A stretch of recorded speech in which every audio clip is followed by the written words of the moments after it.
Hello everyone and welcome back to a video that is part of a series on how to deal with parametric functions in Calculus 2.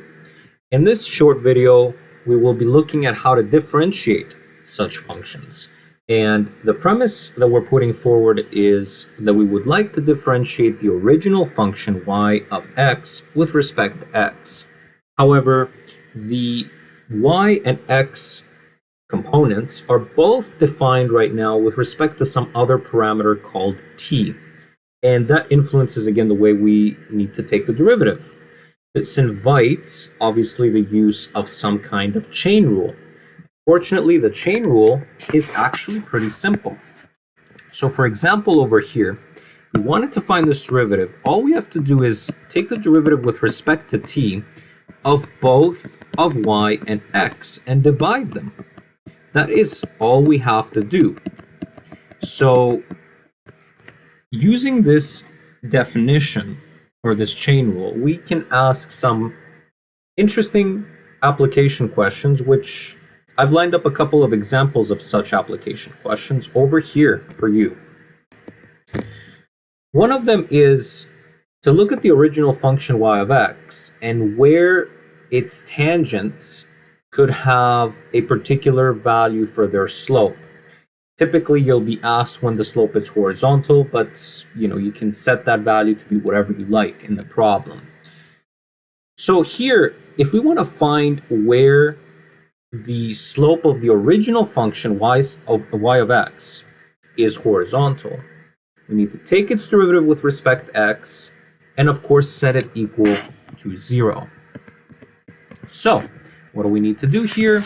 We need, again, according to a recipe, to take the derivatives of the parameters. So we'll start here with a derivative of y with respect to t. So again, this is nothing more than 2t plus 2 if we differentiate. And then I'll go and take the derivative of x with respect to t. And this is nothing more than just 1 if we take a look at that. So when we put our information together here in our little recipe, we got here 2t plus 2 over 1 basically equals to 0. This becomes a nice little linear equation that we can solve very, very easily if we rearrange. So our parameter that this magical thing will happen is at -1.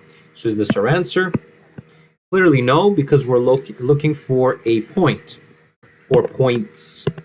So that's not a point, that's just a value of the parameter that this will happen at. So we got to plug this parameter back into the original definition of x and y to find what their values are going to be at the point where this happens. So we need to evaluate x of -1 right now and y of -1. Looking back at the original definitions, we would have for x -1 plus 1. And for y, we would have -1 squared plus 2 times -1. So for x, we're just going to get 0. And then for our y component, we will get here 1 minus 2, or simply -1. And therefore, the point where the slope is going to be horizontal is going to be 0 and -1. Done and done. So I'll present you another little problem that's a bit more complicated because it involves trig functions, but in essence, this is the standard problem that you should expect to see. Let's take a look, though, at a little bit of a harder problem below. So we have the same situation. This time, though, we want the slope of our original function y of x to be equal to 1.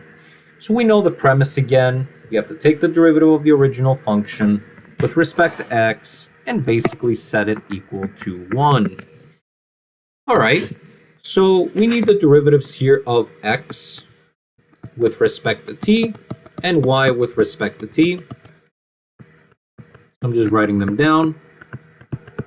All right, the derivative of x with respect to t, if we take a look here, is going to be nothing more than negative sine t.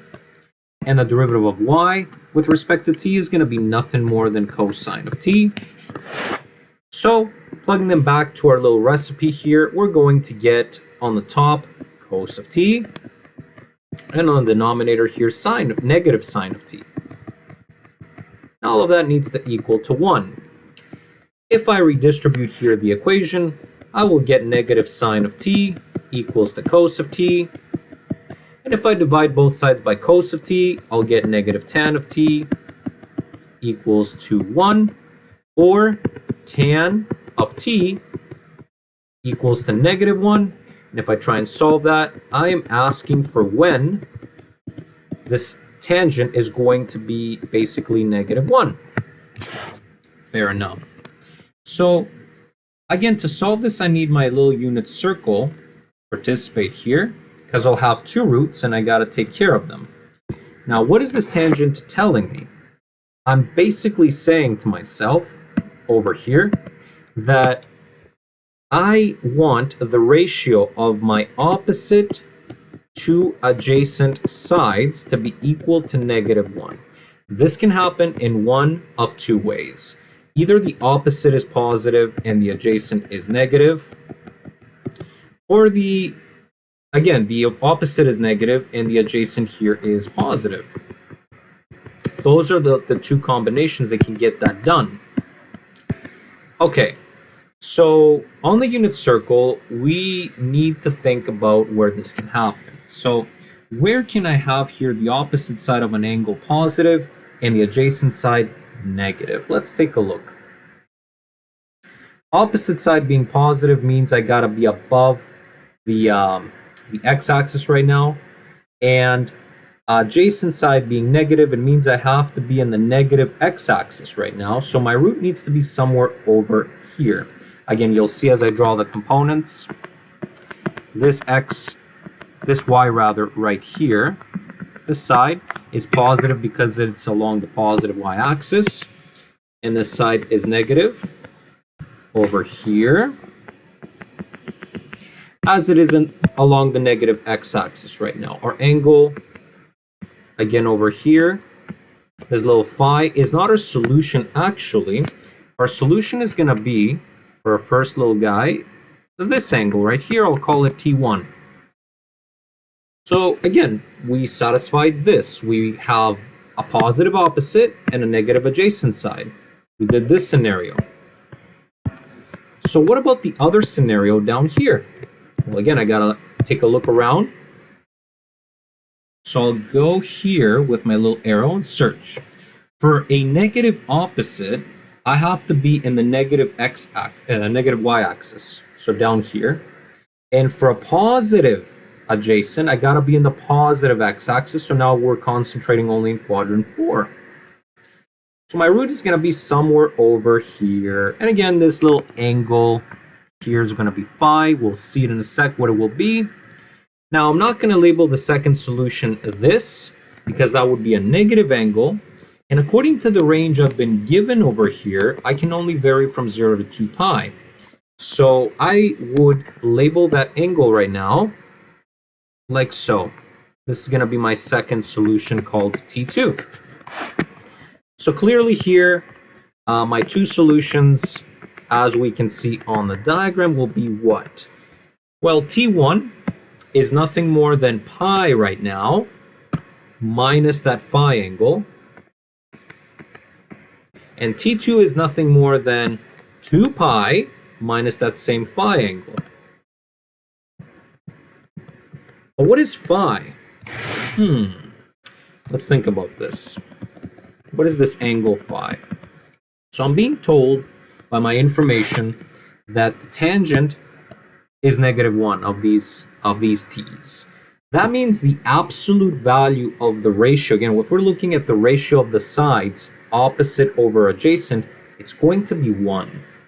This only happens in the special triangle 1, 1, root 2. And basically it's the triangle that has angles 45, 45, 90. So immediately we can deduce that phi over here. We need to do a little bit more work if it was in a special triangle, but immediately we can deduce that phi is basically pi over 4. And the same kind of ratio here holds for the sides of the bottom triangle. I'm only writing here the size of the sides, not the polarity with respect to the axis that we're on, because, for example, that would have been a -1 here. We're only writing the size of the sides on the diagram right now.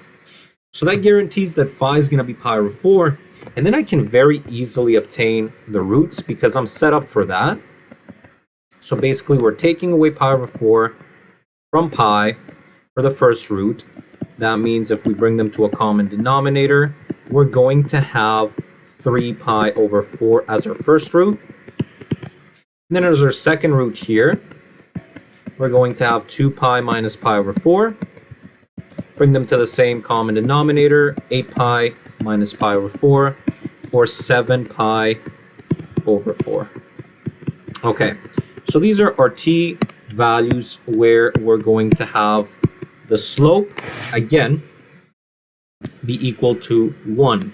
So these are the t values, not the actual points. To get the points, you need to go and evaluate these t's in the original parametric functions, x and y, as you can see over here.